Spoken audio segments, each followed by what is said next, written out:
humanité, le Dieu de la différence. Talisa nkembo na yo, Ecclesia ya lelo, okeseni emonisama.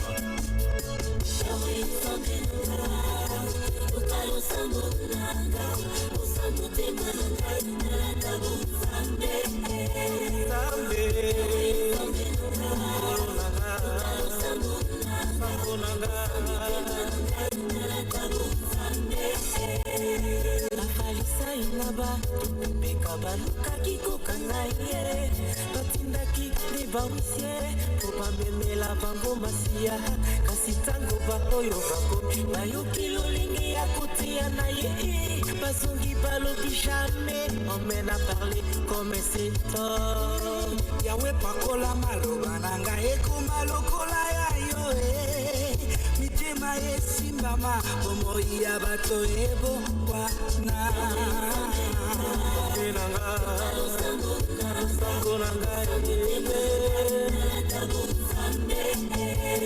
baloteki tembe mosabwaki lingenga lingenda ekomaki nyoka banganga falobalobi eloko pamba bango mpe balandi ye likambo ya kokamwa nyoka ya mose emeli ya banganga ya falo le dieu de la différence papa tobeleli yo sala bokeseni kati na bana na yo bato nyonso bamona batatola bonzambe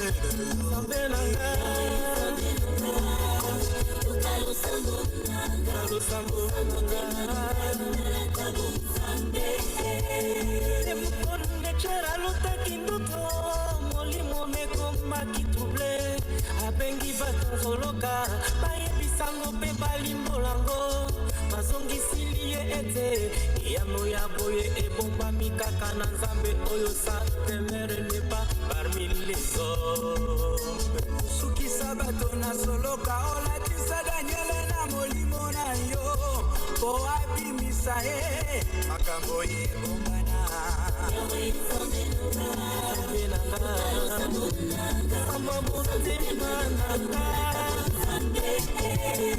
bayuda bakanisaki ete bantoma balangwaki masanga zoka nguya ya molimo na yo latisa ngai lelo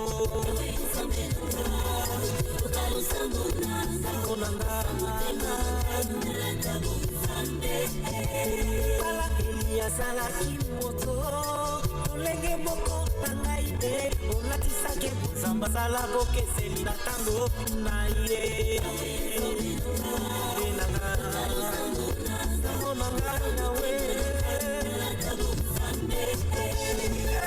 loboko bonzambe kolo emonisa masolo alleluya yawe nambenanga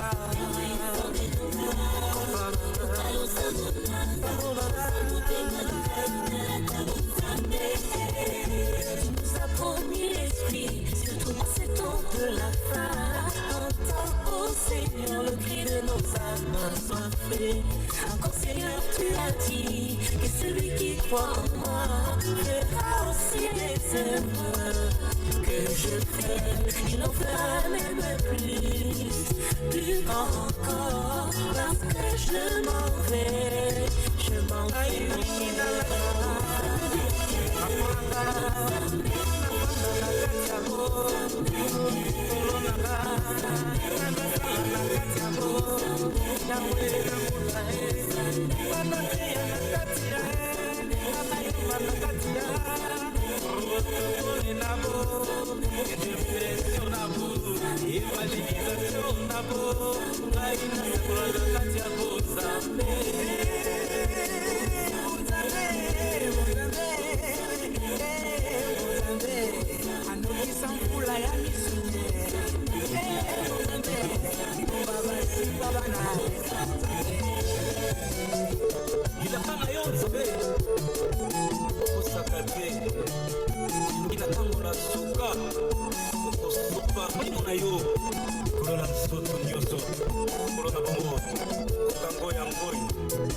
Alléluia.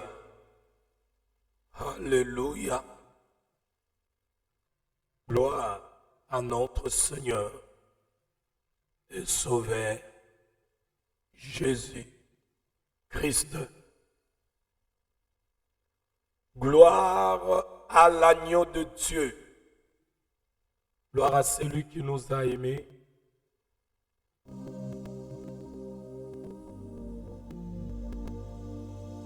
Gloire à celui qui nous a sauvés. Gloire à celui qui vit à jamais. Il est digne. Notre Seigneur, notre Sauveur, Jésus-Christ. Il est digne de recevoir la louange, l'adoration dans notre vie, parce qu'il est celui qui nous a créés. Il nous a rachetés. Nous lui appartenons.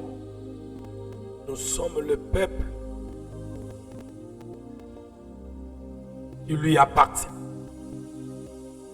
Il mérite son honneur et la gloire dans notre vie. Que tout l'honneur soit pour lui et la gloire. Bien-aimés, dans le Seigneur Jésus-Christ, à vous tous qui aiment ce moment, qui aiment ce temps auquel nous avons l'habitude de passer ensemble avec vous, dans la présence de celui qui nous a aimés et il nous a rachetés. Notre Seigneur et Sauveur Jésus-Christ, pour partager la bonne nouvelle, l'évangile du royaume, celle qui sauve. Je vous dis Shalom. Soyez le bienvenu dans cette émission, le temps de la vérité. Pendant le temps et le moment que vous allez nous suivre, que la paix du Seigneur, la joie qu'il communique à tous ceux qui l'aiment, vous soit multipliée au nom de Jésus-Christ. Je vous dis Shalom. Du début à la fin de cette émission, que tout l'honneur et la gloire soient pour Jésus-Christ. Bien-aimés dans le Seigneur Jésus, je suis là ce soir pour que nous puissions continuer notre marche auquel nous avons l'habitude de faire avec celui qu'on appelle la parole de Dieu. J'appelle à Dieu de me disposer ce soir et je suis là pour que nous puissions continuer. Mais avant que nous puissions continuer, je voulais bien aimer parler de la vision que j'avais reçue. C'était, je vois là, je vois, bien aimé, la date que je partageais, c'est là. Oui, c'était le dimanche, c'est-à-dire la nuit du samedi et le dimanche, quand je me suis réveillé, le Seigneur m'a fait voir dans ma vision, j'étais en train de voir que j'étais bien-aimé au pays. Et je voyais ce qui s'est passé au pays. Et là, bien-aimé, le Seigneur me montrait que j'étais au pays, le pouvoir avait changé. C'est-à-dire, j'ai vu, on a enlevé le président qui est en place, c'était le coup d'État. Et le Seigneur m'a montré comment cela s'est passé. C'était bien aimé. Je voyais comme si j'étais sur place dans la vision. Alors ce que je voyais, je vis bien aimé, je me suis retrouvé là où les choses se passaient. Le sang a fait voir les rêves qui sont entrés, mais là où ils sont bien aimé, c'était entre la région Kasaï et parce que la région que j'ai reçu la nouvelle dans la vision était séparée, on me parlait des lacs Kasaï, entre Kasaï. Parce qu'on me disait derrière c'est Kasaï. Donc si je comprends bien, il y a un lac qui est séparé Kasaï. Je fais sortir la carte ici. C'est entre Bandundu. Entre Bandundu. Nous voyons là, lac Kasaï est descendu là-bas, Wango, ainsi de suite. Mais dans la vision, qu'est-ce que je vis? Je voyais dans ma vision bien-aimée, j'étais au lieu où les choses se passaient. C'était presque le soir. Là où je me retrouvais, j'ai entendu des coups de balle. Alors pendant qu'on vivait, c'est comme si les coups de balle s'approchaient. Après, nous nous sommes arrêtés pour regarder. On nous dit que les rebelles Bakoti. Et bien aimé dans le Seigneur, Tolala Kinasi. Alors dans Bakoti, va contrôler, va le roi va donc contrôler la population Isagiwana. Et je viens commandant au milieu, il y a Basodo Bakotaki.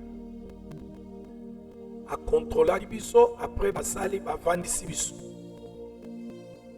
Et dans Bavandi Biso, alors il y a Basoda Moussou, les gars qui sont. C'est comme si j'ai vu le président en place, à l'attaque bling bling, et il y a un groupe Moko Yabatou, naïe comme si Bazo Kima, mais ils ont qui le la moi pente. Oyo babanda okimela et basoda oyo babanda koya baya na vitesse babetaki masasi likolo puis barécupéraki bango. Donc le président en face, en place, barécupéré groupe bango. Maintenant barécupéré bango, babomé bango te bazomema bango place à konzio batindaki bango. Namoni va diriger bango. J'ai vu le président en face boudé. Namoni mindele mi balé. C'était pas français. Oyo, bazaki wana le bazo code là le président en face. Mais le roi bazo luka va faire échapper donc. On est bazo accordé exil. Yena batou. Alors pendant que je voyais cela, bateau ba montaki eloko wana c'était des Français. Maintenant lokola ville tozaki etombaki bakanga président na siko bazozela bakonzi na bango baya po baya koannoncer que le régime est tombé. Alors le président en face abandaki kosola na mindele wana po na yebisa bango, mais non, baza légitimité nga naza na pouvoir mandat nange eza nanu. Alors bien-aimé, pendant que babandaki kozela nzoka ba auteur yeloko wana ezalaki ba français. Mais dans ma vision, j'ai vu qu'il va récupérer le président. Maintenant, commandant Atikalaki Nassima, abando contrôler biso. Parmi nous, tous les garçons va contrôler basu identité na ye commandant na yambi téléphone, ba bengi ye onde ba pesa ki ordre, abanda ko nommer batu, ba place au bango basu. Parmi tous les garçons qui sont nommés, na bureau moi l'été zagiwa. Dans ba contrôler biso mbala liboso ngala l'accès passeport nangé expira. Après ba yo contrôle ba mi balé na si commandant na passeport nos anango et c'est expiré na bito sur ngonde. Dans la passeport on a oti nango Afrique du Sud yango. Atali passeport nanga etango yo ke na oti Afrique du Sud téléphone leli.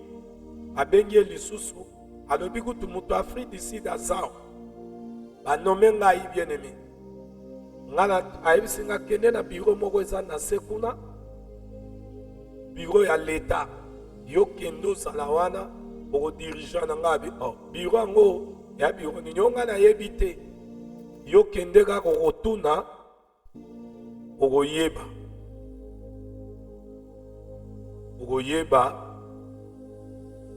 à partir de Yakuna. Alors bien-aimé, alobi nanga kutu abi yo kutu ndongo zane za carrière minière. Eza carrière kutu oyo bisika ba minereza. Comme ça, yo poko mamuto yo pose o zwape mbongo koma mutu mbongo. Comme ça, ngai na kubanda koya pe okusunga ngai. Carrière minière. Na bimi pe na bandi kokende. Na komi place moko na moni concession moko zaki ya kitoko me ya mindele. Me bakoma na kati wana lokwa Équateur. Loko le zaki ya ba ressortissant Équateur. Mais mindele ne ba ina kati. Na moni tangu na okota na banda kotala. Mutu mo atuni ngai oluka nini ngabi na oluka bureau ya leta moko ezao. Ale jeune mo atelemaki libanda na lichette. Ayebisi nga bureau na eza na se tokei na ketika yo. Azoyebisa nga na sima bi bureau na sima nango eza lac Kasai. Le Kasai est zanas. Lac est zanas. Ngasko na bi mais lac est zanas mangana linga kinde ba oti ngana na mikimela nanga ngana lingi makambo te. Oh, natali ke o makamni na loba dans mususu azana ba o ba yaki ba rebelo ba koti ba yo kanganga pam. Allez na sel roi semblant non nabi non. Je disais c'est ma pouvoir sur le bani. Si tu es de notre ou pas, on a la bureau, on a des bâtiments, on a ça. Après, il y a des choses qui sont on fait ça. Alors, quand on va avancer, on a kende place au bureau, il y a l'État. Na place, il fait ça là. On a ça pour vivre. Vraiment, est-ce que bateau Moussala Babissima Bayebi Soki Ngai Naza bazo nommé bonnommé ka batu boto bango bakota kabe boye balokota lokotaka batu boye bazo pesa bazo tcha bango na pouvoir c'est bayebi soki nga na sala makambo ya minye ou pas. On a raisonné que soki na komi wana na lukandeni na oki. On va pas penser à ça mais président bazui boye. Ayeba kité ba surprendre ye. Mais ba français oyo kaka bango vraiment nazo regretter na kati ya vision. Sikoyo na vision na sala kwa bazo bisanga te ba ko mayete ba ko tinga na exil ba bise sala choix. Soit au exil na batu na yo tout ça. Et c'était la vision que j'ai eue la nuit du samedi. Et directement, Natindi, quand je me suis réveillé dimanche, Natindi message, mon frère, le pasteur Mathieu, habita la mamukolo talisangai, pour na fachi. Et bien aimé, nous savons que la Bible dit tout ce qui est révélé, nous devons le condamner. J'ai pris le temps de prier pour ça. Et pourquoi j'ai dit cette vision? C'est la leçon dans une vision. Dieu aimé regarder quand le mouvement est rebelle. Pour ça, coup d'État va pouvoir dans Mandoki. Ce que j'ai tiré dans cette vision, c'est que dans le bateau, bayaka, bayapona ko s'enrichir. Bayaka teo, bazo bundelamboka jamais. Ceux qui font la rébellion les fait bien aimé pour leur intérêt. Ils en ont intérêt à peupleter. Commandant lobby wane skaye minye kende wana comme ça ngai pe na banakoya wana comme ça yo po nginda. Abando ya wana o renforcer ngai. Yo tia félicite kende ko sala na mais hors de la note na téléphone. Hein? Il faut comprendre bato bayaka na ba rébellion. Na si bango bana ba konsi na bango. Bana bato ba otindika bango. O ba ebisa ngo makambu ya kosala. O bango moko ba ata na pouvoir moko te. Siko awelo onga na zui les soins zaki. Soki na sima ya bato ba ya kosala rébellion pour pas avoir pouvoir na bakazi. Eza be étranger. O baza be ennemi ya mboka. Biso peuple. Oyo tozali ko soutenir bango. Toyebaka ke to soutenir des pensées ya munguna ya mboka. Oyo azana sima ya bato moni basimi mandoki bazoya na kombo ya peuple mais azai peuple te peuple boye bakayango. Quand vous soutenez les gens on va utaka na rébellion basimi mandoki bazoya batuana bazalaka na sima na bango bao bakomandaka bango soki bao bakomandaka bango basa ennemi ya mboka. Tango yo peuple o soutenir bango, yebaka ko soutenir ennemi na yo baya ko sala yo mabe. Voilà leçon numéro 1. Leçon numéro 2. Nenge bazalaka na baya kande ko kabola poste po ba s'enrichir. Tango ba komaka, bazwaka ba poste pour intérêt ekoloté. O to ya ko bundela bino jamais. Ezalaka po bango moko s'enrichir. Alors peuple congolais, faites attention. Parce que on soto salaka nzambe à mon aka. Quand vous soutenez un rebelle, on va soutenir na ennemi ya mboka. Pour kolobake boya na bino, boya bokota tolembi. Vous appelez vous-même la malédiction na katia Moka et bossa la conscience y a pour vivre et à pour payer au bino moko bosenga et comme mama na tango moko na Israël peuple alingaki nzamba pesa ba roi bango. Mais bien aimé, tant on nous a fait ça, bango rawan. N'est-ce pas sengagi? Les aïe pendant les pamboli na bango te. Saoul a yagi te pendant les pamboli à Israël. Dans la makambo, Saoul a même.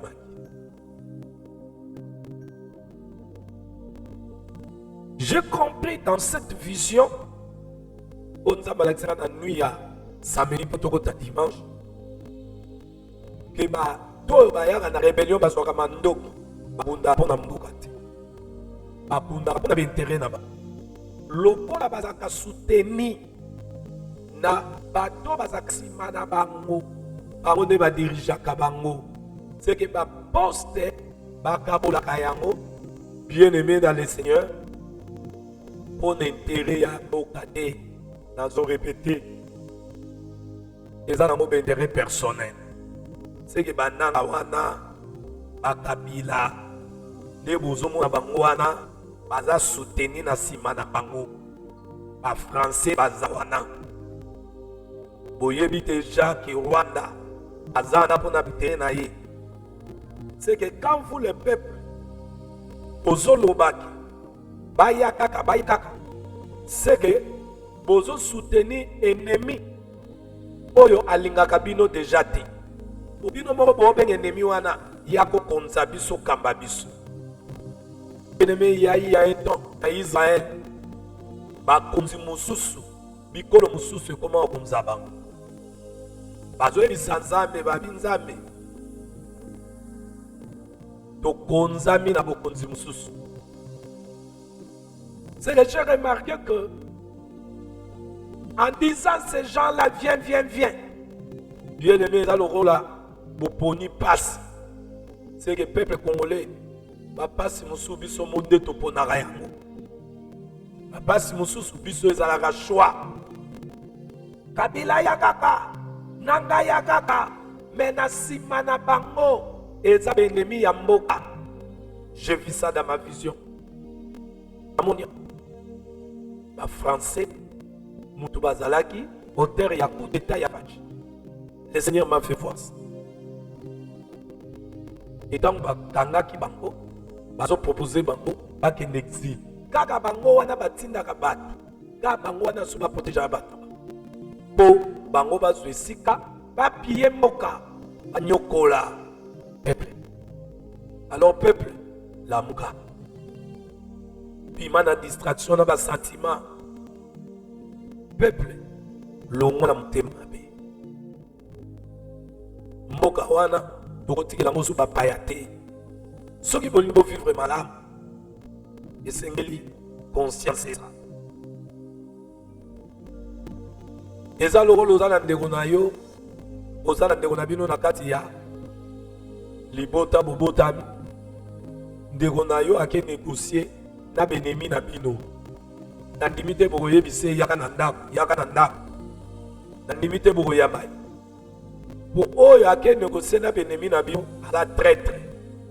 Ya lo ajida akendaki ko négocier na benemi ya Jésus pour bateka. Bien-aimé, je voulais que yo chrétien, pasteur, apôtre, prophète, évangile, pasteur, docteur, Bosala pe musala, ya réveiller ma conscience. Wezali ya bana na nzambe. Tango yo mwana na nzambe obibengi mwana nzambe. O soutenir rébellion. Yebaka yango ko sa mosali ya nzambe to nini. Okolaka na kimia te. Parce que tant bato wana yo soutenir mosala mabe, okomona bando sambisa makati na ye. C'est que nous devons condamner les mal. Nous devons parler au peuple. Parce que banimio bayaka na l'église locale. Bangonde baso constituer les peuple et la nation congolais. Il faut leur parler, leur dire, ne trahissez pas votre pays. Parce que tant que yo papa maman trahit mboka na yo, vous trahir libota na yo. Maman tant trahit mboka, vous trahir libota na yo. Quand on s'ala dissertation ça na sujet moko, papa non lobela éduquer une femme c'est éduquer toute une nation. Or la nation est composée de familles. c'est que papa to maman a trahi mboka, a trahi des familles na ye. Oyo kozwa mbongo kimi. Lobi na bambulo yo sanango. Ok, to exil, to quelque part, mais pas de cola. A bien mal acquis, il se profitera jamais. Souka souka, okufuta. Héritage inoutique la bana. Ang obino to boke na ba rébellion. Boke soutenu ba rebelle. Ba mindelo balinga mboka te, benemi ya mboka mindele. Moi j'ai vu ça. Des ba français baya.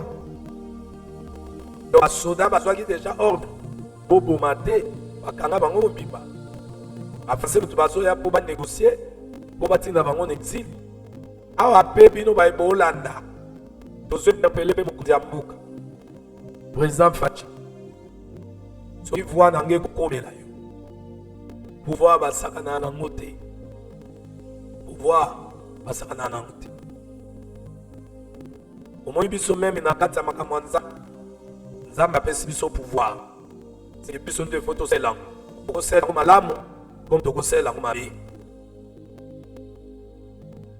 Dieu nous a donné son pouvoir. Mais na biso faut exercer. Pouvoir epesa maka, le pouvoir exercer. Oko exercer au bien, oko exercer au pe mabe. Mais tant que vous exercez mabe, et ça super nzambe et comme yomu. Et ça, je vous ai donné le pouvoir de marcher sur les scorpions et les serpents. D'anéantir la puissance du diable et rien ne pourra nuire. Si vous avez besoin d'un serpent, il y a diable, Nabangouya naye, yo telemi, biso telemi, pouvoir épaissir biso dosa la tête, rosenga yesunde, aya c'est le pouvoir. Satan a avantage. Wamboka, Nzamba sa peso bokonzi. Apesi bwanya pe mayele, bokonzi, basala na ngode. Babemaka bokonzite le roi mutualité. Babemaka bokonzite loko zoka manabu yo moko. Ozoka toute une nation. Et na kati ya nation wana ezana ba oyo bazaya nzambe. Oyo nzambe tango ba lele butu mo ya zoyoka. Esoka trouver yo oza utilité. Papa Fachi. Oza politicien papa président Mokonzi. Kalaka savu butanga zaki kubekube alalaki babotolaki pouvoir. Le président Kasavu va surtout gagner kaka Mobutu asi azuye pouvoir. Yango tozo appelé la mokonzi ya mboka. Pouvoir ba conserver yango. Pouvoir ba sakana kanango te. Et pouvoir bisika eza mitindo ba ordre pesa. Ordre pesa maka. On agit. Parce que quand Dieu ne vous a retrouvé utilité, Nzambe a olongoloa. Prends conscience, président de la République, oyebake pouvoir et la mutualité, il y a une parti politique. Bien-aimés, ça c'était ce que je voulais partager avec vous avant de kota na katina oezali mozindo ya likamlaso na pourquoi lelo na ka politicien te mais mon aranza malakisanga kama mamoka ba vision kaka ya Fachi za komi tuna pe na bi menkolo makamango lakisa ngai oyo donc ka ba vision ya Fachi. Mais nous prions pour lui. Comme la Bible le dit. Nous prions pour notre autorité à Mboka. Nous avons prié pour notre Mboka. Quelle est la volonté de Dieu? Et ça, la Mboka na biso Congo. Volontaire à français te. Il y a Kabila te. Il y a Bananga te. Il y a Américain te. Les volontaires ensemble imposés dans les Américains. Volontaires ensemble imposés dans les Français. Volontaires imposés dans le président du gouvernement dans le parlement. Volontaires imposés dans le bazo kamamboka. Au basalo bango baningiti. Ezananga maba rebelle. Volontaires s'imposent à nous. Mukano nzambe ndé koksama na mboka Congo. Au nom de Jésus-Christ, je le déclare. Continue à prier. Bien-aimé ma beza. Bazo planifier. Zamba loba pa mateso azoloba. Job alobi. Azo kebisa, c'est que tokeba abe ezali na suki wana nangi parenthèse wana tokoti bien aimé na kati na émission na biso na pourquoi oyo. Nous sommes en train de parler de l'obéissance à Dieu. De là qui Jésus la barque. Aujourd'hui, bien aimé, la barque, c'est notre corps.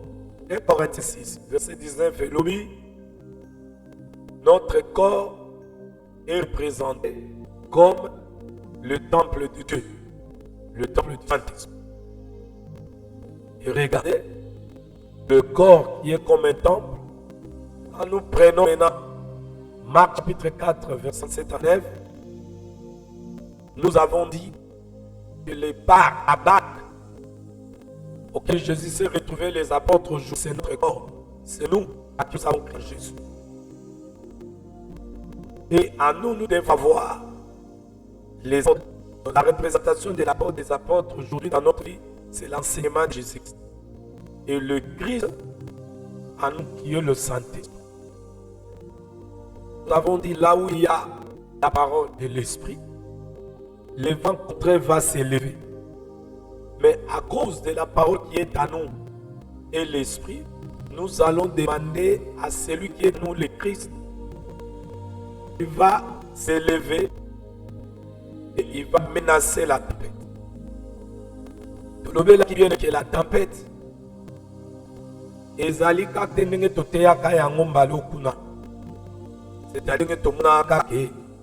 le vent contraire bien aimé, le vent contraire, ça a difficulté comme il a dit sur la maladie.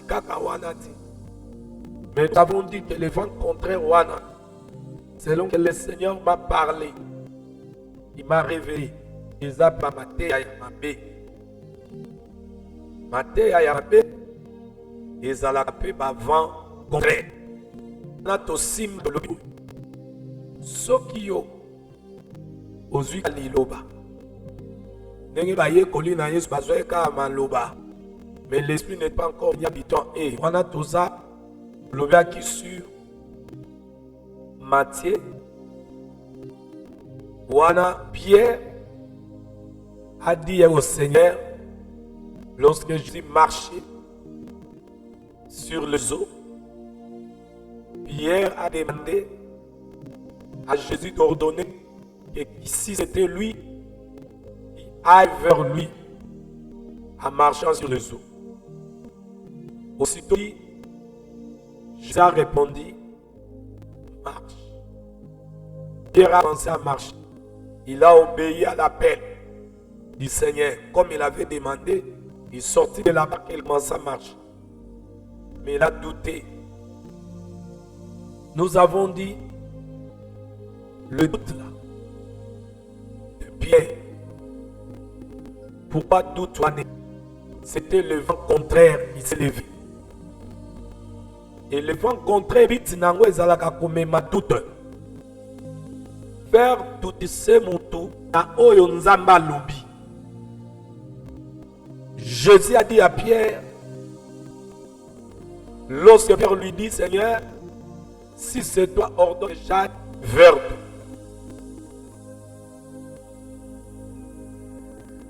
Et Pierre a obéi. La parole est là. Jésus a donné l'ordre qui marche. Il a commencé à marcher. Il est sorti de la barque. Il a commencé à marcher. Après, qu'est-ce qui s'est arrivé? Il a douté. Et nous avons dit, le diable, lui, vient que pour faire douter l'enfant de Dieu, c'est qu'il a écouté de la part de son Dieu. Donc, c'est un exemple. Dans Genèse chapitre 3, quand le serpent s'y est venu, Amemaki, le sous doute, Nakatia, Ève. Donc, le vent contraire est la difficulté de la vie. Ndenge va passer à la évangéliste. Mais Dieu m'amène pour me faire voir que le vent contraire est à la rapé Matéa. Oyo que pourquoi Dieu a demandé aux apôtres de rester lorsqu'il leur avait dit. Nakobenga bino sous ba disciple était parce qu'un disciple ne connaît pas ce que son maître fait. Bino bokomi ba ami parce que je vous ai tout appris que j'ai appris chez mon père. Donc il leur avait appris la parole, mais il leur demanda de ne pas aller. Pourquoi? Parce que le diable viendra avec le vent contraire aux Amalakisi Yamabe pour faire tout ce bino l'ilakisi obozui. Na yango bokende te bozela na kino molimo mosantu o nalakaki na kosenge pa tataya asunga bino. Bien-aimé, wana tolakisaki que okoza mwana nzambe oyo okozwa mpe liloba ya nzambe lokola Joseph nzambe alobelaki. Mais mpo maloba oyo nzambe apesi yo bapromese oyo nzambe alobi obikango, il faut Saint-Esprit azala kati no akosunga yo. Pourquoi? Parce que diable akoya kotia doute kati. Opo diable atia doute kati no efaya na liteya oyo ekocontredire to maloba oyo ekocontredire oyo yokaki oyo efo fonde kondima na yo. Car la foi vient de ce qu'on entend. C'est que nous devons entendre la parole de Dieu, la voix de Dieu.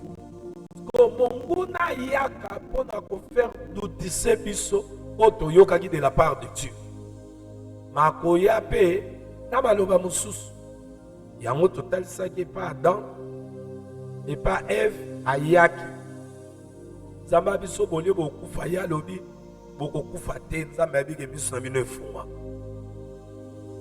Alors tentation wana tobengaki yango pe le vent contraire.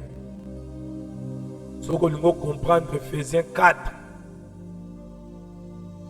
verset na yango Ephésiens 4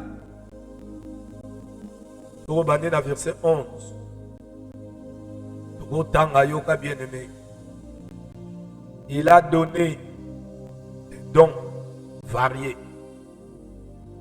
Lui-même a nommé et il nous a donné des hommes, les uns comme apôtres, les autres comme prophètes, les autres comme évangélistes, les autres comme pasteurs et docteurs. Pourquoi? Pour le perfectionnement des saints, en vue de l'œuvre du ministère et de l'édification du corps de Christ, qui est l'Église bien sûr. Pourquoi? Pour que cette Église se développe. Le développement de l'Église ne se fait pas seulement, bien aimé, parce que nous mangeons au lata. Mais le développement de l'Église se fait par les 5 ministères.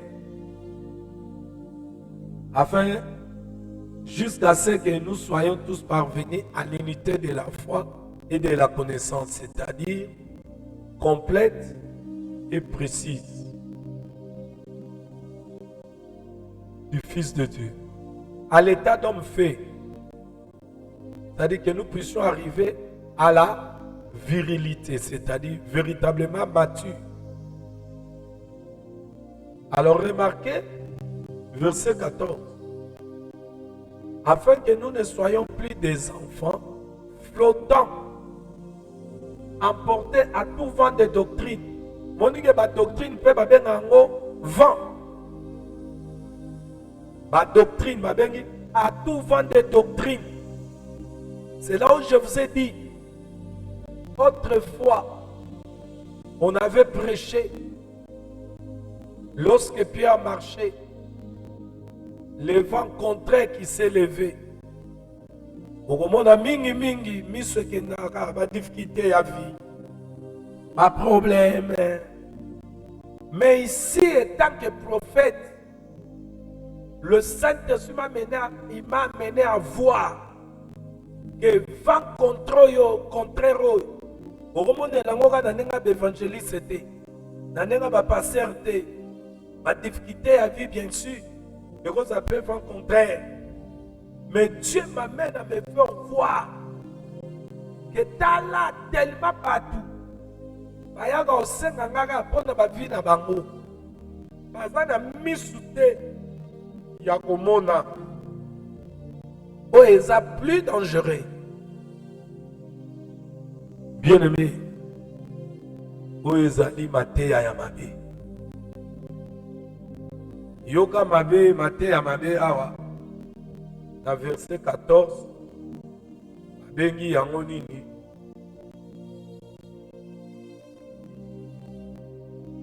À tout vent de doctrine, emporté à tout vent de doctrine.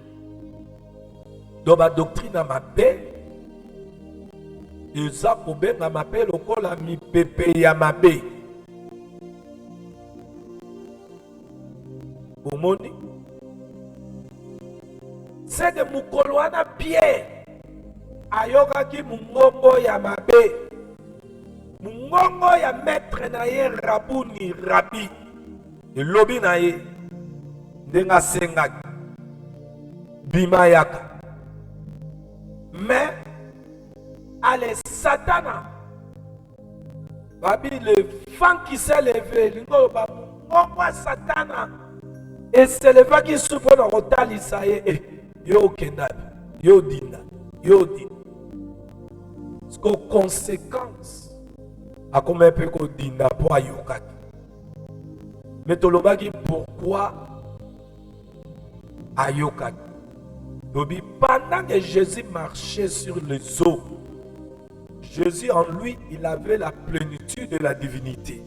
Alors Pierre azangi na dit azangi na polele nde tolobi kolingaka te ozala polele. Bible ezobala mukanda Matthieu chapitre 12. So mili mabe bimi mutu ekekei bisike ekendaka ekekei koluka repo soki ezwi repo te lobaka na sani nazonga. Matthieu 12 43 à 45. Alors Bible elobi na 44 soki ezongi et trouver que ndako bisika bavandaki eza balaye mais eza vide ekokende kozwa milimo ya kanda soki aza moko ozwa milimo sambo 7 bakoya bakota so bamibale na bakezwa 7 esprit bakoya bakota na ndako bakoti vide babika ya moto wana ekozala grave ke liboso nde tolobaki fo mpo ozalaka vide. Ondimeli Yesu moza vide. C'est très dangereux. On appelle ce moment dans Yesu moki na église te. Au lieu sakate mosuke. Oza vide, c'est très dangereux. Dans Tolobaki, quand Jésus fait sortir ce qui est en nous, a rempli sa kabiso. Ne vous enivrez pas du vin, c'est la débauche, soyez remplis du Saint-Esprit. Tout ça m'a connu mon sang. Paul a lobby dans Colossiens 3, tous à la remplir la parole à Christ. Au monde, au ton de Samuel a mon sang, remplir la parole à Christ, c'est ça la présence des apôtres dans le bar. Pour l'apôtre Martin Nabiso, Tobé la Yesu dans mes pépés.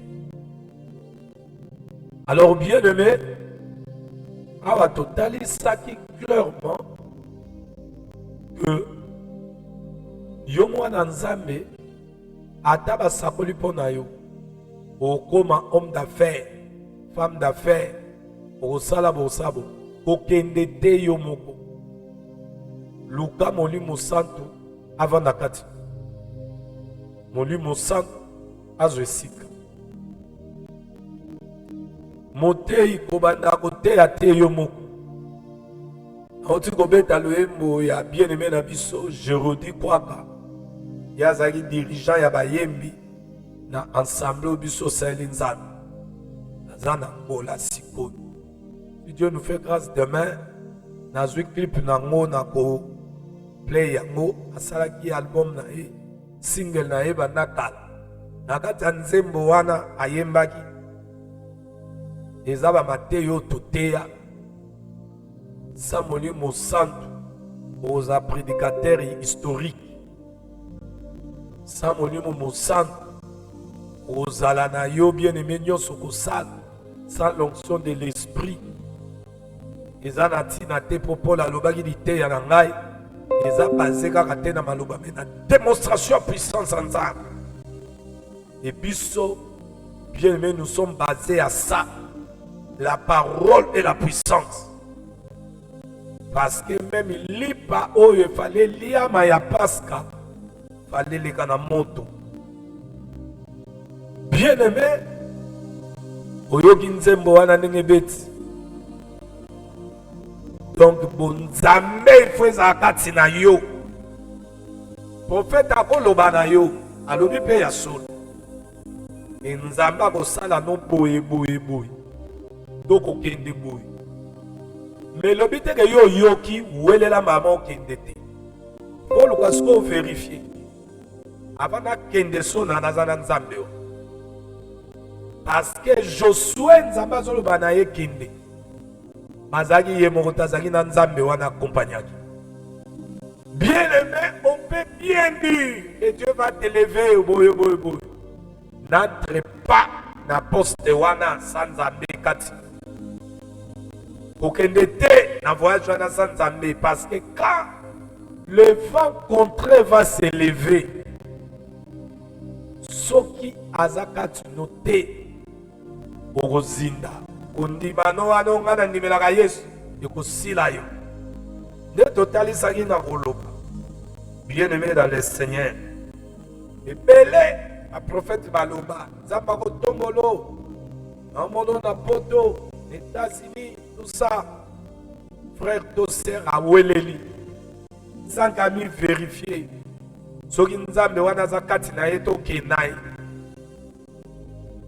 omoni Israël kanda ko comprendre que nzambe soko kena biso te tokokende te lelo bato ebele bamikendelaka so tozo bafoti ya nini foti mpe eza pasteur to prophète tala po bato bacroître église croître ekoma na maturité église bien-aimé bana nzambe va se développer. Et c'est un ministère mortel. Apôtre Paul faisait 4 ans clairement. Il a établi les uns comme apôtres, prophètes, évangélistes, pasteurs, docteurs. Pourquoi? Pour qu'il y ait la perfection des saints, c'est-à-dire son peuple est consacré. Où il va former l'édifice. Les accords na Christ, Église, pour la perfectionner, pas se développer, il faut tous les 5 ministères. Tangu, bien-aimé, balobi na yo boy. Ndenge balobaki na Joseph, quand la talisaki Joseph na ba vision, oh ya rozana vie. Mais quand la talisaki était, oh et comme les vents contraires qui s'élevaient. Mais bisos qu'on a content, tous ont déjà mon niveau ça nous fait comprendre bisos que quand je prêche un enfant de Dieu, oh nzamba kola kisaye, makambo kosanaye, il faut pas wela, il faut vanda, alukana nzambe wana zakati na ye. Pour que quand le diable va s'élever, que le vent contraire, dans le qui Pierre, Azindaki pour Pierre Azaki dans vide. Bible dans Jean 7:39, que Jésus parlait de l'esprit n'était pas encore venu. Pendant que Jésus a fait dans nous, il y a un principe de divinité. Donc le Saint-Esprit était au milieu des apôtres, mais il n'était pas en eux.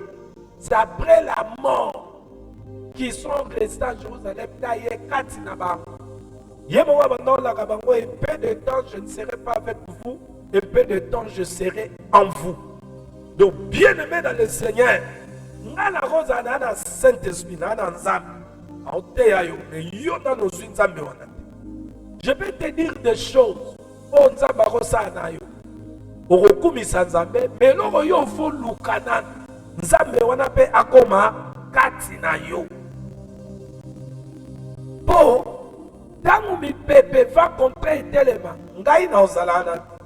Apôtre, prophète, évangile, pasteur ozalana. Mais le Saint-Esprit qui doit habiter en nous, car notre corps et sa demeure, ya ozalawa. Yango yesu abengaki nani mosungi.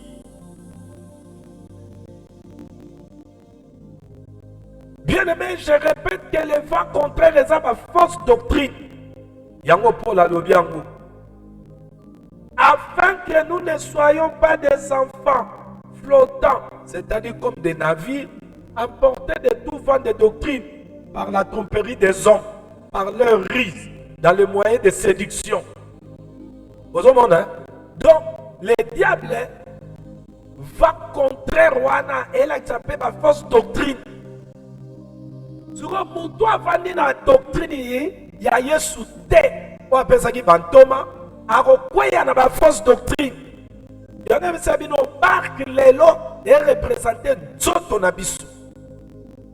Et ba potre faut à la kati na biso. En cause à ba potre kati na biso et go baraka l'enseignement de Christ est à la kati na biso. D'ailleurs total Ephésiens chapitre 2 verset 20. Yorane Bibelobi. Vous avez été édifiés sur le fondement des apôtres et des prophètes. Jésus-Christ est lui-même étant la pierre angulaire. Donc, l'apôtre, ndenge Yesu azaki na barke na bapôtre, lelo barke ya nzoto na biso, bapôtre faut baza kati na biso, Yesu baza kati na biso, le Christ. Alors, tolobaki présence de bapôtre, yikoloba kaka l'enseignement.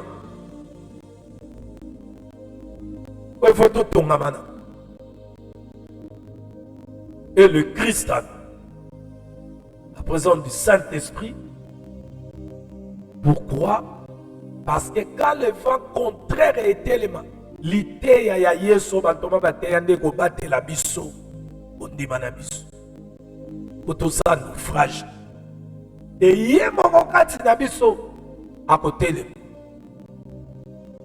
Yango babengi ye Mosungi, le Saint-Esprit. Nde awa totalisaki que Pierre atindaki malgré que eza faux prophétité, mais Nzambe yemoko le Seigneur alobai na e marche. Malgré balobai na e marche, mais le col azaki dans vide. Bien aimé, Pierre a commencé à bakoloba, bakosakola. Zamagola kamosali akosala no bakosala. Mais n'allez pas.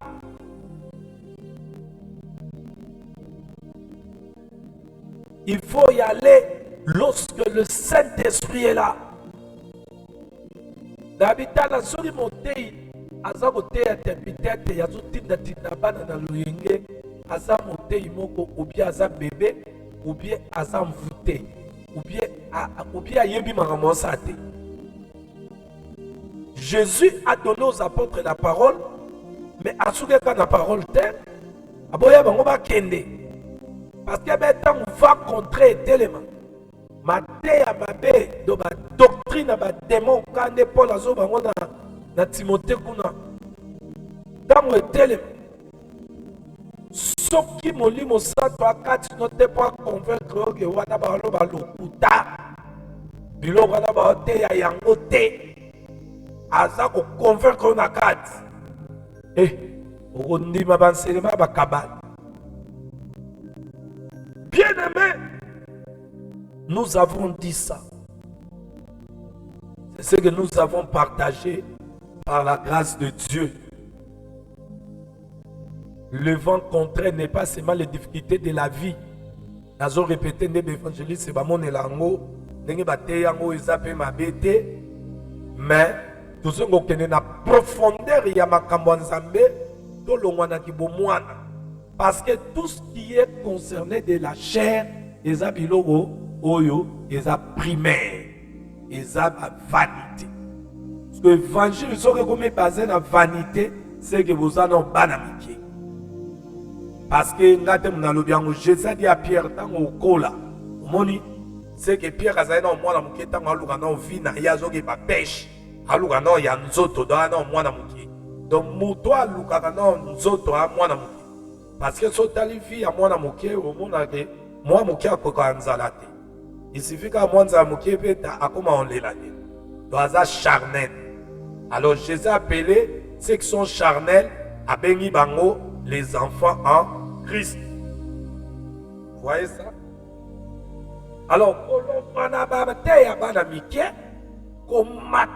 dimension, il y a les choses spirituelles, les choses d'en haut.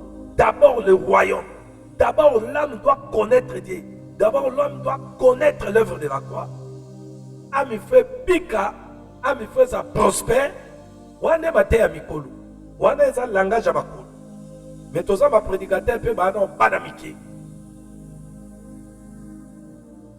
Vous voyez, c'est très dangereux.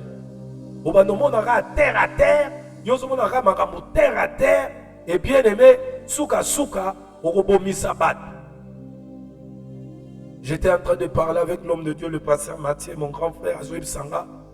Avec Biloko Zozoane, ça va révélation de la dimension de la parole. Où ils ont l'église, il faut vana dans 5 ministères.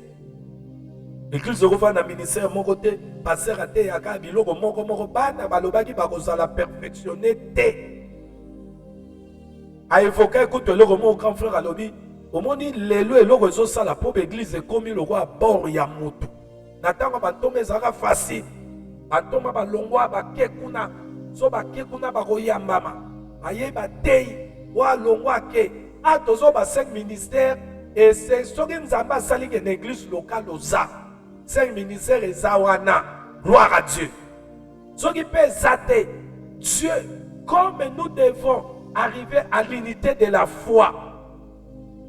C'est-à-dire, puisque ton dimeli Yesu, sur les églises à Yesu, sur apôtre à Yekoto, l'église à Yesu, il faut yamba, prophète à Teko. Mais tellement bescroba, comme belé, kobange kota, mutu a koma, au kangabornaï. Mais n'attends pas tomber ça bongote. N'attends pas tomber ça oya kebo ya kekuna keate wana na assemblée de Dieu. Mais le na ba boutique ya batu tout comme au kanga boutique na ye. Beaucoup de l'unité de la foi. Yango zo mona ba église lelo, ba na ba église ebele ba na ba kolate. Ozomona parce que dimension ezana nasé. Un évangéliste, tango asali musala ko bâtir église. Makosa aka ye moko tate ya wana.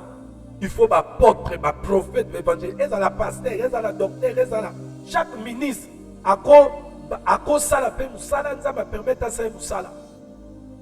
Makosa aka ye moko wana te. Ezala apôtre de tout.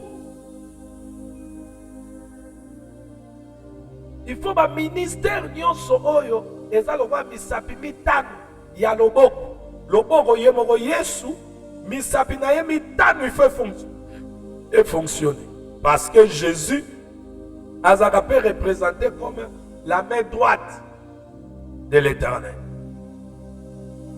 Alors dans loboko ba min ba sali na ye to ministère ezaka de misapi na ye. Pour loboko et qu'on fonctionne dans le misapi moko te. Pour tous les 5 misapi et ça le mouvement. Nous voyons parce que ceux qui ne fonctionner dans le misapi moko et comme les mélòs moko il y a léger.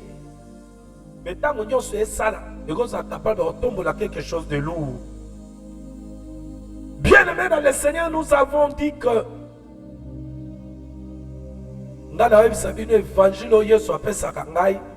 Tu appelles ça biso, appelle ça basal naé, et ça y a solution. Et ça solution. Et que tolobaki yo mutozo zinda. Tokomitali bien aimé ozo zinda. Voici la solution. Il faut vérifier kaka est kaza kati. Parce que baye koli bazalaki na ye kati na boîte. Bakoko zinda te. Tu vois pendant azalaki kati na boîte. Bakoko zinda te bien aimé. Bakoko zinda te. Ouais, bakoko zinda. Alamusaki. Soka zakati no zinda te osa naufrage à froid. Yo lingo kende Europe. Yesu na avandi kati no te. Pour prophète aloba no liloba. Alobi na yo va. Oemeza batunde balobi no. Mais siko ya mutu ye zaka. Est-ce que abza kati no avandi? Nga na koloba na yo nalobi na yo kende. Na kozala no place egoyinde lobo. Parce que vent contraire que s'élever, Satan a goya. Dans ma goyes, quand on a eu un condiment, aussi maga condiment. Yango mwenye bele basali naufrage à fond. Yango bébé simato salaki. Bienvenue dans le Seigneur. Zambe azawana atindi lubanae. Oyo, oyoka, pour comprendre. Okendaki na liloba nzambe bien sûr ozalaki vide lokola pied o nzambe ordonnaki na ye tambola abandi mpe kotambola na mai il était vide. Voyez ça. Donc là-bas Jésus s'est retrouvé avec les apôtres. Aujourd'hui c'est ton corps. Et toyaki kosimba deuxième chose. Et c'est là que Jésus a ordonné Pierre Moutasenga qui est. Et que yo mwana nzambe olaka kate yo oya kaka oyebisaka nzambe yo lingi. Et yaba na retour nzambe pa kosenga yo oya lingi. Mais sauf qu'il y a vandi katine to ko sana difficulté autosai. Ah tolobaki Jésus dans la barque. Bien-aimé et talisa kondima P.O. et Zanabotos. Vous voyez ça? Jésus a calmé la tempête dans la barque. Pierre a demandé qu'il marche sur les eaux. Pierre a marché, mais Pierre était vide. Vous voyez, il a prié. Et ça n'a pas tout le monde qui bazo sambe la paix mais ba vide katinaba. Bazo sambe la basa nzambe makap. Zamba ko peso pe libala mo vide. Au zinda, au père de libala. Pierre a fait la prière. Est-ce qu'on peut lire ça? Bien-aimé dans le Seigneur. Prenons ça, lisons. Vous allez voir ça. Matthieu. Beaucoup a dit Bosenga ya Pierre, c'est une prière. Est-ce que nous avons une prière?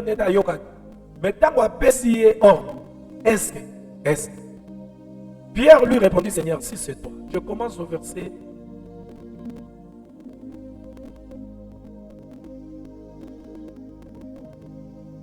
23. Quand lui renvoyait, il monta sur la montagne. Quand il le renvoyait, il monta sur la montagne pour prier à l'écart. Et comme le soir était venu, il était là seul. La barque, déjà au milieu de la mer, était battue par le flot. Car le vent était contraire. À la 4e veille de la nuit, Jésus alla vers eux marchant sur la mer. Quand les disciples le virent marcher sur la mer, ils furent troublés et dirent c'était fantôme. Et dans leur frayeur, ils poussèrent des cris. Je leur dis aussitôt, rassurez-vous, c'est moi, n'ayez pas peur. Pierre lui répondit, Seigneur, si c'est toi, ordonne que j'aille vers toi sur le eau. La Bible dit, Pierre lui répondit, Seigneur, si c'est toi, ordonne. Il a demandé à Dieu, ordonne que j'aille vers toi sur les eaux. Aussitôt dit, aussitôt fait. Il dit, viens. Donc Pierre a prié le Seigneur. Comme autrefois les fous de Gadara aussi. Lorsque en lui, les esprits lui avaient fait quitter là où ils étaient pour se présenter devant le Créateur. Les esprits aussi avaient demandé. Les esprits aussi ont demandé à Jésus de les jeter dans les pourceaux. Ici, regardez que Pierre demande, il prie. Il demande à Jésus de ordonner. Ici, nous avons dit Kozaga Mutoyote. Yo lingaka kosenga nzambe. Asalela yo. Mais pendant que vous avez vite. Chrétien, frère, ma soeur, nano ayo kovanda kati note. Mais yo zo luka apeso libal. Apeso musala apeso voyage. Quand vous faites rencontrer qu'on s'est levé, ni ne combattre l'eau. On s'en soutient. Il y a un moment qui est belé. Quand c'est un zambe, tant que vous êtes sanga marambo, vous êtes sanga. Et ça, il y a un mususu, il y a un zambe. Bien aimé, net yo qui ne sait un zambe, on zambe, salanga za grand. Ah. Yoga kaso suite tembati devese tala lolendo zakana. So komisa yoga mais opengwe komina yo na Satan ko musela Satan. Abilo mususu ko yo moza conscient ko se onzabite. Oui. Pomi yebo yoza. Talaka David aloba. Popé sanga bobole. Popé sanga pe kuzu ya koleka te. Sinon te mutema na ngai, yokoya ko se tourner. Mais yo sabela kaki udi kibu. Pierre a sengi kolo. Kolo a répond. Mais tala, mon pépé va rencontrer ses élèves. Pierre comment dit? Parce que ça dit vite. Ah, on s'en bat taxi nalbi. Tango ye nanwa ye le Christ nanwa ye kovanda kati note lo musoko senga o senga te mutu azana nuna Yesu kati nete fasenga na Yesu aya aho bando senga Yesu de makambo oyo Yesu ki bapesi ye akocholisa na nzambe. Ici Dieu m'a appris, nous ne pouvons pas être des gens seulement qui demandent, mais nous devons être des personnes responsables. Gardons Dieu ce que nous demandons. Et qu'il faut garder oh ya zopé sabiso pour la gloire. Pierre a demandé, Jésus a essayé de demander à Seigneur. Mais le corps a dit vide kati. Quand le vent contraire s'est levé, Pierre a comme un côté. Ce qui osana nous vide kati. Lilobanza maison banani so donne di sama.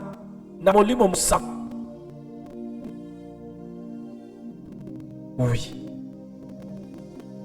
Dans Colossiens, Paul a chapitre 3, donne du sama pour combler ce vide. Qu'est-ce qu'il faut? Il faut être rempli du Saint-Esprit et de la parole de Christ. C'est ce qui est dit. Être rempli du Saint-Esprit et de la parole de Christ. Mais non. Quand Dieu parle, mon doigt est rempli dans le Saint-Esprit, dans la parole de Christ. Bien, mais à ta veille, à l'homme. Est-ce que tout le monde comprend? Alors Pierre a demandé, sa prière a été exaucée. Mais comme il était vide, dans Satan a commencé. Et ça n'a pas été l'eau, bandi mebele bazo demander, mais bazano vide. Bamsou bazano habité par d'autres esprits. Oh Nzambe sailangabo, Nzambe sailangabo. Il faut y aller. Sauf bazano vide, malgré que la parole de Dieu, parce que aux l'église, on peut y aller. On va malobalaye le roi Bantoma. Maintenant, on a eu 4 notes. nano ndimeli ete lokola mokonzi mpe mobikisi nano aye kovanda kati no te nano akoti lokola apocalypse pa 20 ezoloba aza nano kati ya moteki kati ya mosali na ye yo yokaka ye me kati no na ye avandi te mozoka maloba na ye na déclaration na ye abikisaka asalaka boye apambola afungola lokola yo oza na badésir emati kati yo apambolo mpe asalelo me biene akosala yo akosala ebika mwana mais c'est kova est-ce que kosimba ezoba na Jean 10 voleur ayaka kaka koyiba de kolongola oyo epesa na mwana nzambe azo soustraire. Il faut qu'il habite à nous. Dans Jean 14 verset 16 17 Bible dit le Saint-Esprit il sera en vous. Aujourd'hui Jésus habite à nous par le Saint-Esprit. Galates 20 Bible dit Paul a dit ce n'est plus moi qui vis, c'est Christ qui vit en moi. Le Christ doit vivre en nous. Il doit vivre. Oui. Pierre, ce jour-là, il a prié, sa prière a été exaucée. Mais comme il est dit, Azagi vite, vent contraire et secourir, comme on dit. Et mon nom est Azagi, Azomona, maître naïe. Oh maître, secourir, Manazodi. Bon, mon place au Satan a dit, parce que déjà mis, on a le soutien, na Yesu, yo mon a les câbles.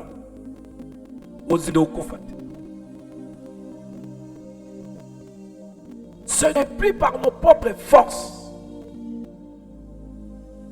que biso toko bika onzambalo, mais par la vie de Christ à nous que nous pouvons vivre et palper ce que Dieu dit. Or, qui nous donne la vie de Christ? Le Saint-Esprit doit être là. Nous parlons d'obéissance. Qui peut obéir Dieu par ses propres efforts? Personne. Mais par la vie de Christ à nous, nous pouvons vivre dans l'obéissance de la foi. La barque aujourd'hui, c'est ton corps, c'est mon corps. C'est notre vie. Le corps d'un enfant de Dieu, c'est un temple de Dieu. Et dans ce temple-là, il faut qu'il y ait Jésus. Parce que Mukoloye soit qui filme.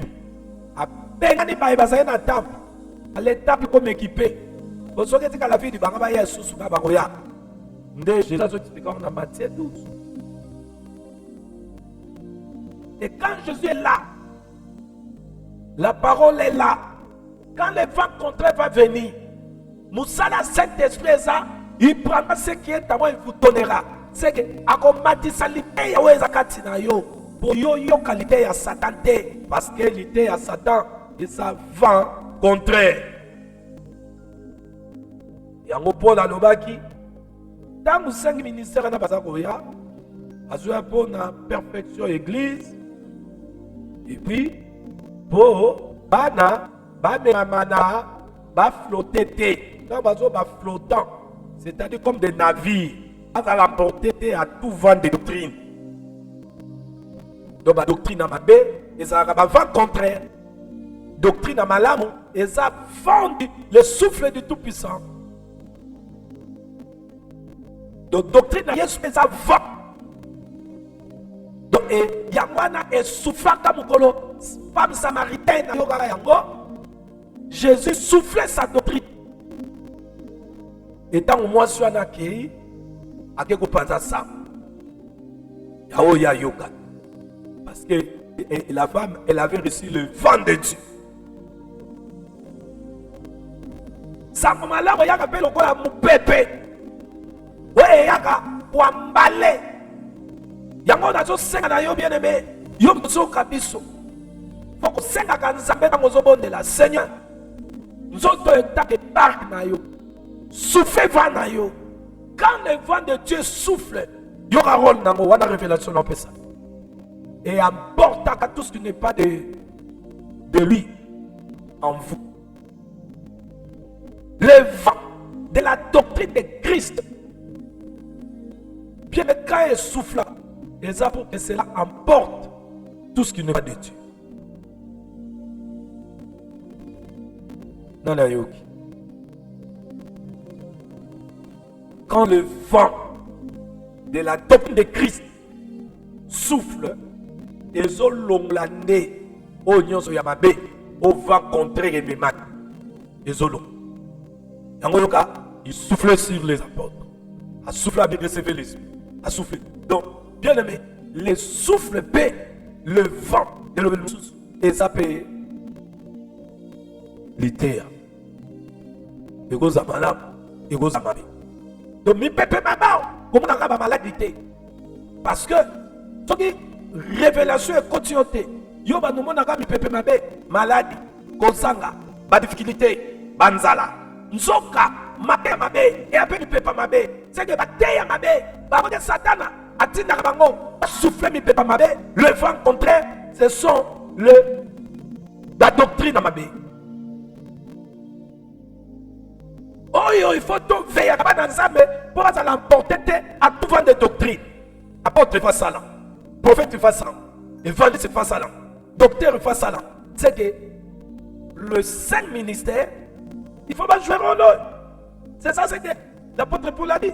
Mais tout le monde dans les lots, on est bâti que la morale, on est prophète de Fobassa. Donc, pasteur, il faut pas y aller à la vie, à Nzambe, évangéliste. Mais quand l'ennemi, selon la prophétie dans Matthieu 24, dans Paul, coup à Simbaga, on a 1 Timothée, je crois, il y aura mon Paul Lolo. Batiga lango ka apôtre, les hommes ka apôtre, so pasteur, côté ya kanzala, nzoto, tout ça, mais ça va mentir. Paul a joué dans 1 Timothée, l'épître à Timothée, le premier épître Timothée, chapitre 4. Dit, mais l'Esprit dit expressément que dans les derniers temps, quelques-uns abandonneront la foi pour s'attacher à des esprits sur terre et à des détruits de démons. Ce sont des vents contraires. Ce sont des vents contraires. À Bethagissete, par l'hypocrisie des faux docteurs. À Bethagissete, ce qui est ok. D'accord, Paul Ouane. Bien-aimé dans le Seigneur. Dans 1 Timothée.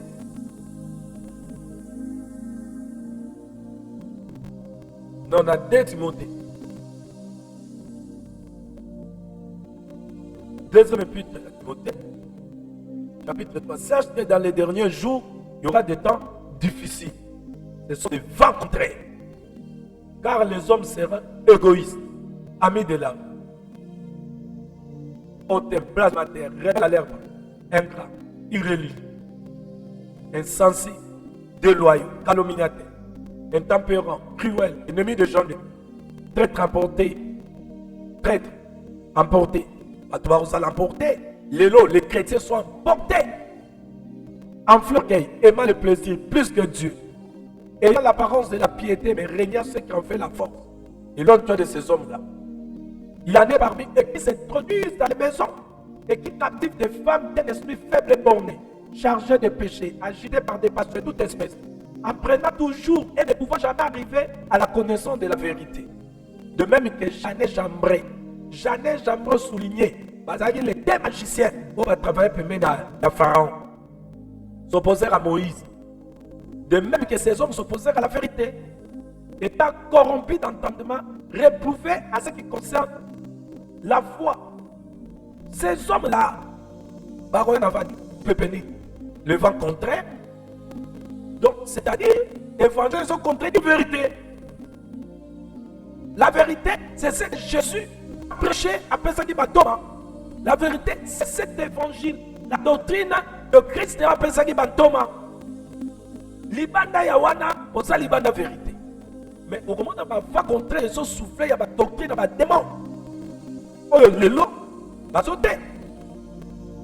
Comme il y a un problème, il y a un cantine. Et ça va faire contraire. Mais t'as la passé, il y a bien aimé. Nous sommes ceux qui ont passé en Zambé.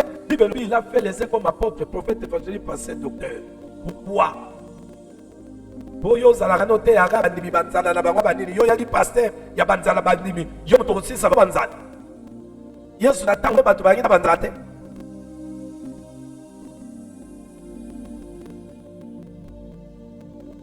Donc la soirée na yo zui yo zo okomi lokwa ministère na yo zwaki yo te oya aussi ça va tout. Non. Et ça pas fanti. Yango yo moni na biyamba wana Yesu ate. Batu bazo forcer c'est quand Yesu ase mon nanaka bon moya batu échange bikamo emoni sama. Voici le miracle qui accompagneront ceux qui ont crié. Mutoki lo banza me boye motema ne bomba mi andibeli Yesu po mone bando changer changement dans l'escota.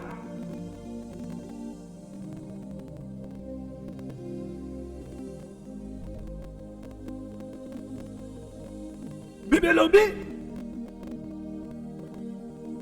abengi les uns comme apôtres, prophètes, évangélistes, pasteurs, docteurs. Pourquoi? Pour le perfectionnement des saints, son peuple consacré, en vue de l'œuvre du ministère et de l'édification du corps de Christ, qui est l'Église. Pourquoi? Pour se développer. Jusqu'à ce que nous soyons tous parvenus à l'unité de la foi, à la connaissance du Fils de Dieu, à l'état d'homme fait, c'est-à-dire que nous puissions arriver à la virilité véritablement mature. L'intégralité de sa personnalité qui est rien de moins que la hauteur du niveau de perfection de Christ, à la mesure de la stature parfaite, c'est-à-dire de l'exhaustivité,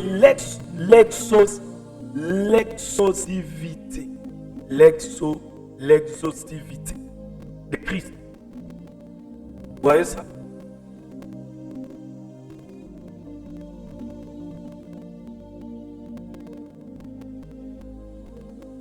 Alléluia. C'est ça. Afin que nous ne soyons plus des enfants, c'est que il faut pas nous niveau ya enfant. Parce que Paul a dit enfant dans 1 Corinthiens chapitre 3, basa charnel. C'est que Dieu ne nous a pas appelés aux pasteurs, apôtres, prophètes, on a des choses charnelles. Il faut apporter aux enfants des choses spirituelles. Oyo ezako booste âme na bango. Yango oloba lokola Jean na épître na 3 Jean. Azo ebisa Gaius. Nazo souhaiter au prospérer. Nenge état ya âme na yo ezo prospérer. Ba pasteur, nesika luketa ya ba ama banza prospérer. Bango ba lukande, ma pombe ya banza me prospérer. Mais si moi na nzambe oyo linga prospérer dans ma botte. To azoba mbong akomo yo lingi po apeso bo frère. Et ça peut m'embêter. Mais si on a vide katine, amna yeza vide. Ada une maison vide. Quand fa eko yela yo passer aux salwa. Yo zana yesu de katina yo. On va ici. Mais il est mon numéro zo ka azana no vide. Na katina zana ba wera ba kufi ba do ya zana no kolomo na kato komo liban. Azana meli melo. Azana balangage ka de chiche point. Mais mon dimi ya meli melo. Do le kolomo na kati moko liban. Siko mutu wana yo so linga na maboko na ye, mtabata mbo. Mais nzoka na mutu no so zwi liloba nzambe satana ya omeka ye. Aya na fa contraire aya liloba mosusu. Il faut l'ongler na kuma. Ndimela yoste, andimela bilo mosusu. Yango Paul abenga yango ba doctrine. Donc les 5 ministères des awana pour ba nzambe ba ko lo ba longwa ba na mité parce que ba na mité ba non charnel. Ba koma spirituel. Ba koma spirituel nani? Amate yani. Ouais, ils ont lié ça. Âme. Esprit a bénéficié. Dans la Bible, nous avons dit les alliés de nos âmes. L'âme qui pêche, c'est celle qui mourra. Bien-aimé,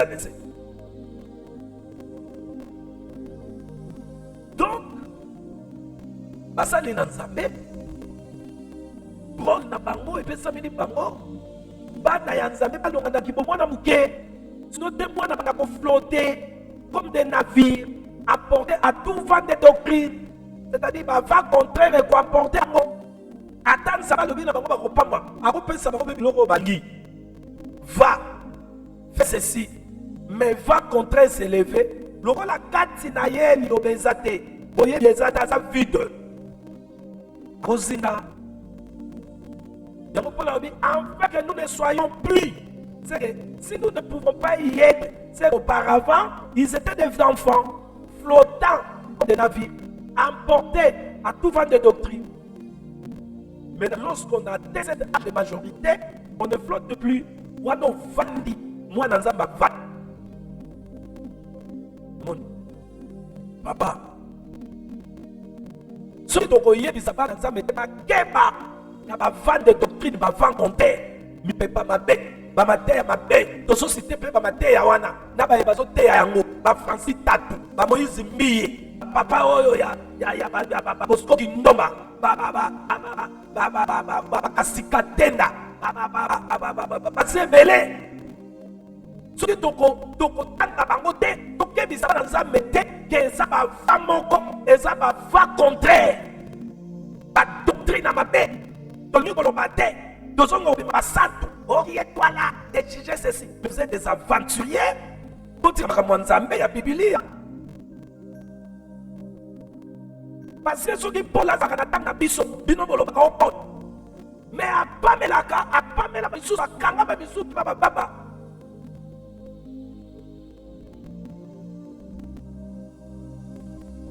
Alléluia.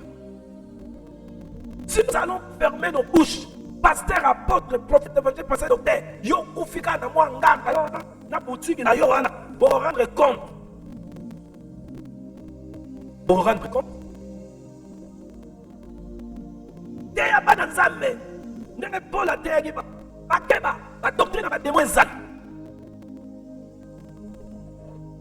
Et ça bengami na langue mususu le va contraire. Peut-être ba doctrine ma bébé makafa. Verset 4-14, la partie C, je crois. Afin que nous ne soyons plus des enfants flottants et emportés à tout vent de doctrine. Dans la doctrine, nous sommes emportés par, soit-disant, la doctrine n'a pas de démon. On va te tenir dans la salle, un problème n'a pas. Tu as un panier, tout bien. Monte pelita. Il a bêté ce bon les gars. Allez, basali va vendre kimia. Au lieu de musala Yesu. Zoka Bible loba kini. To condamner ma vie.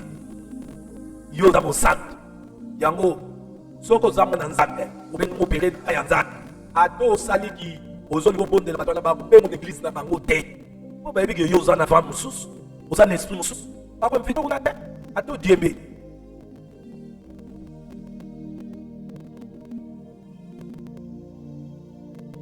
Bien aimé. Les vents contraires. Nous avons une difficulté. Les vents contraires. Nous avons une difficulté. Par la révélation de la parole, le Seigneur vient vous montrer. Parce qu'il m'a montré ça. Il va vent contraire. Mon pied. Il obéit ça, mais les vents contraires, faire tout ici. Ça n'est pas mon corps. Ça qui a dans l'îlot. Les vents contraires, ils étaient à Satan. Et tout ça vient de Bosso. Donc Satan, vous allez dans le blocage, dans la maladie. Vous allez rater dans la mignoko. Aïe à capé, dans la fausse doctrine. Vous allez vent contraire. Alors il faut réveiller les enfants. Il faut réveiller l'église. Il faut pas dans un mébaïba. Bamateya ya mabe ezali mipepe ya mabe poko telemela yango ena ya kotelemela yango ezaka moto oyo azali bak Yesu akati ne bantoma mpe bakati tolobaki bantoma baza koreprésenter la doctrine de Christ. Mateya nkolo Yesu kati. La foi sans Christ d'amour est fragile. C'est fragile. Nous avons vu Pierre a osé. Il a osé par la foi, non? La foi vient de ce qu'on entend, vient de la parole de Christ. Il a entendu, il est sorti, il a osé, il a commencé à marcher. Mais comme il était vide, le vent contraire a soufflé. Abandon d'inanaye, doute s'est élevé. Et là, tu l'auras dit doute. Et ça n'a qu'à dire, pas dans Zambé. Ni ne me doute. Et ça, vent contraire. Quand on s'attend à la commande d'action, yo penta, c'est le Satan. Et ça, vent contraire, on résister. Mais on résiste au kaka. S'il est en toi, le Christ. Pierre n'était pas encore habité.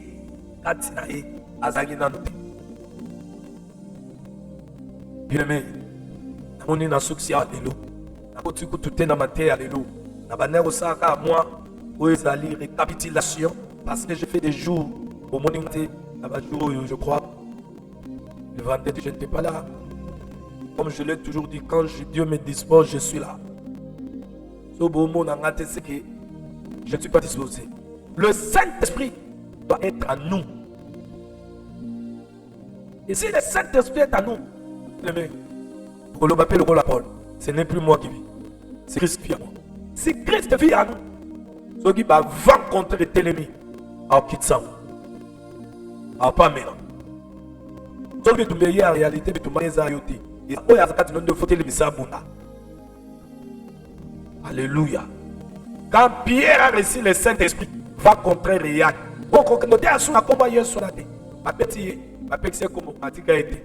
Parce que quand le Christ est levé.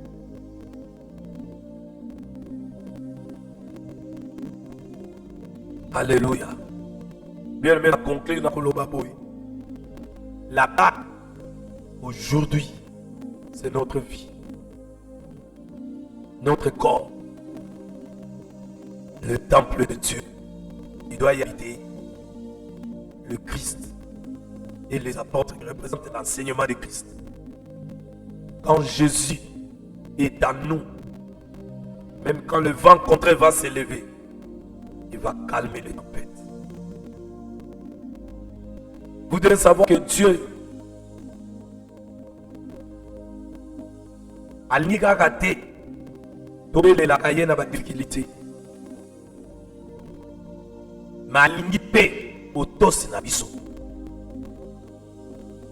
Opopi ka botos. Faut mon lui mon sang. Azakati. Obi que Pierre a sengi. Balu ne tambola. Fanda tambola.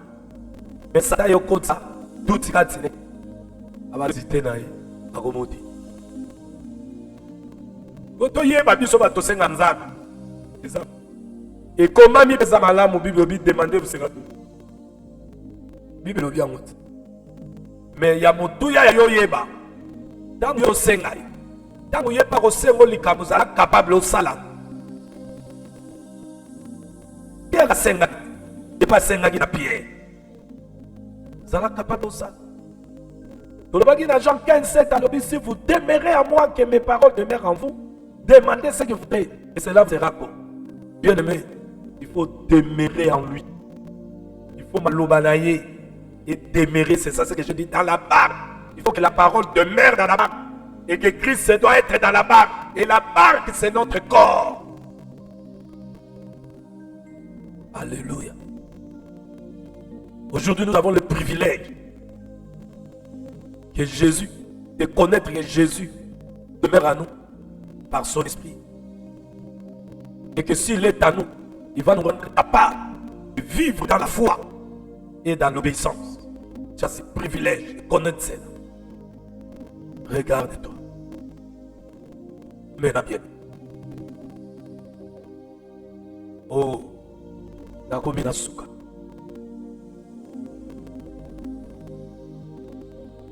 Est-ce que tu peux faire cette prière après moi? Répète seulement cette prière avec moi. Est-ce que tu peux le faire? Dieu avec moi. Seigneur Jésus-Christ, nous te remercions. Parce que tu es toujours présent dans la barque de notre corps. Mais quand le tempête s'élève, tu es fidèle pour nous secourir et calmer nos peines. Je viens écouter ta voix. Je crois, comme le dit ta parole.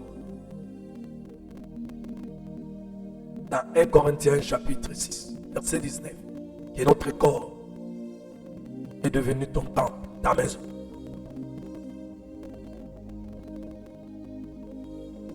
Et que si tu es dans la maison, et que la maison n'est pas vide, quand celui qui est sorti va aller chercher son repos, comme il le dit dans ta parole, les esprits méchants qui sortent, ils vont aller chercher le repos dans le désert il n'en trouve pas.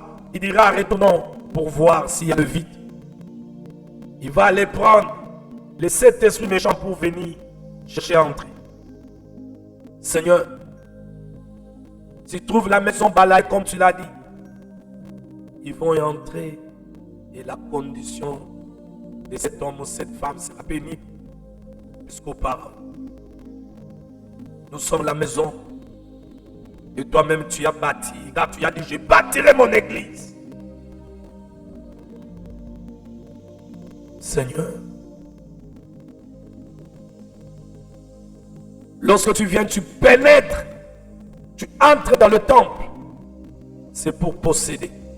Et ce que tu trouves dedans, tu le fais sortir. Tu amènes ce qui est à toi. Je te dis merci de m'avoir informé ce soir. Mon corps est comme le bac, la barque auquel tu t'es retrouvé là-dedans avec les apôtres. Et qu'aujourd'hui, tu m'as révélé la présence des apôtres de tes apôtres dans la barque. C'est ton enseignement, ta parole qui doit demeurer en moi. Et ta présence, le Christ dans ma vie. Père, pardonne-moi d'avoir souvent cherché ton aide seulement quand nous avons des problèmes, sans toujours t'obéir dans le temps de la paix. Pardonne-moi. Aujourd'hui, nous comprenons que tu entends. Tu attends de nous aussi notre obéissance de la foi. Donne-moi un cœur obéissant, docile à ta parole. Afin que nous ne soyons pas seulement des auditeurs, oubliés, comme le dit Jacques, et vous pouvez ne pas seulement écouter. Mais aussi, nous puissions être des praticiens, des praticiens de ta volonté. Alléluia. Seigneur, comme Pierre a marché sur les eaux, mais après que le vent contraire s'est soufflé, il a douté. Tu nous as montré ce soir que les vents doctrines, le vent contraire sont des fausses doctrines.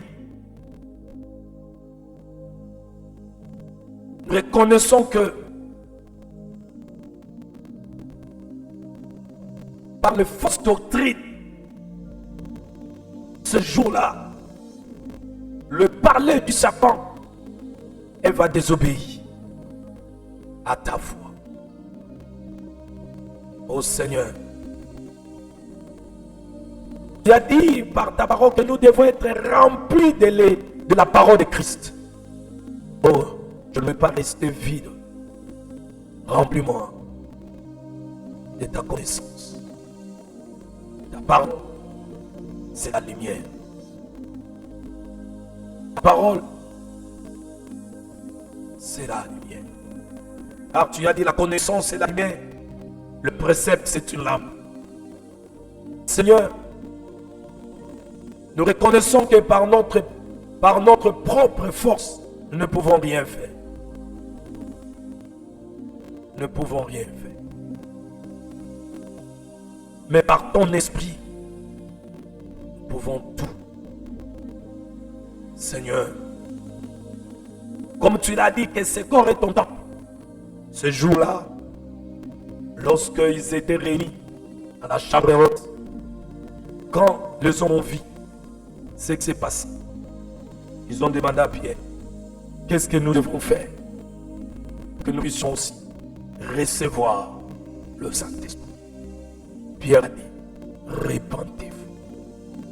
Je me réponds, Seigneur, devant ton trône de grâce, accorde-moi le pardon. Pardonne-moi de mes fautes, de mes erreurs. Pardonne-moi, je reconnais mes fautes. Pardonne-moi.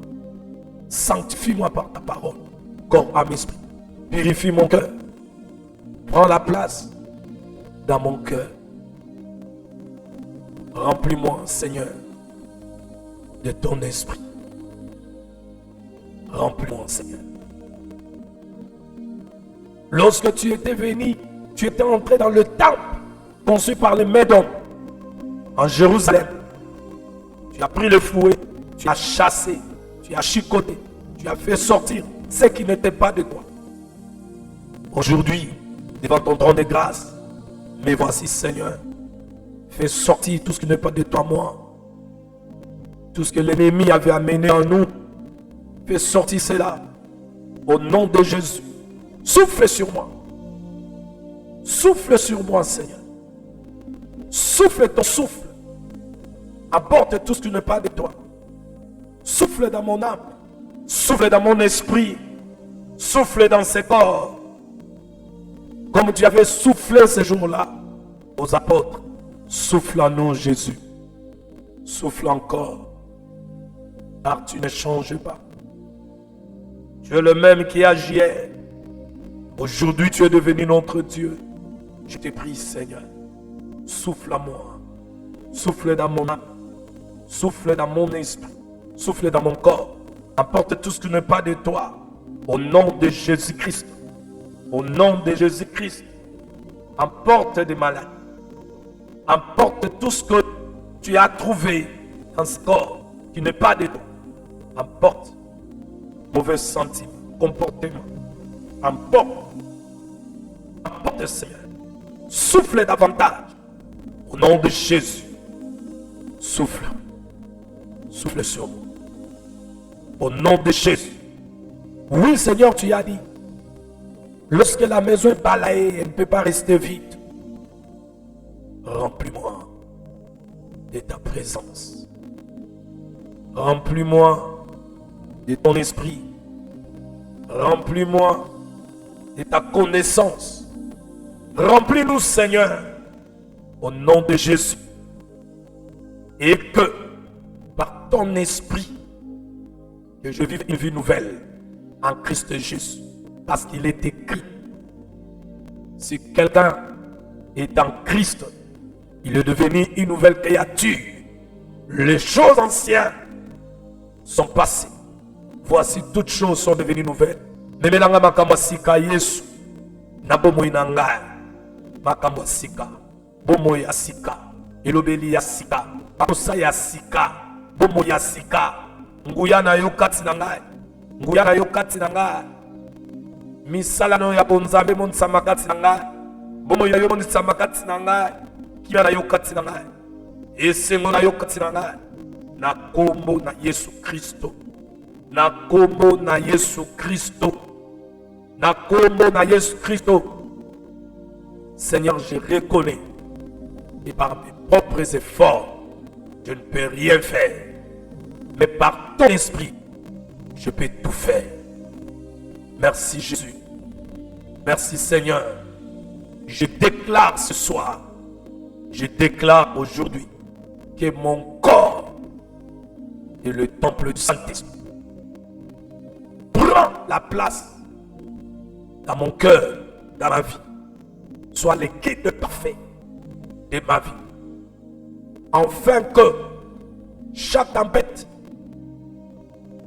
qui se lève ou qui se manifeste au Seigneur contre ma vie, toi, le Dieu omniprésent, omniscient, omnipotent, et que tu puisses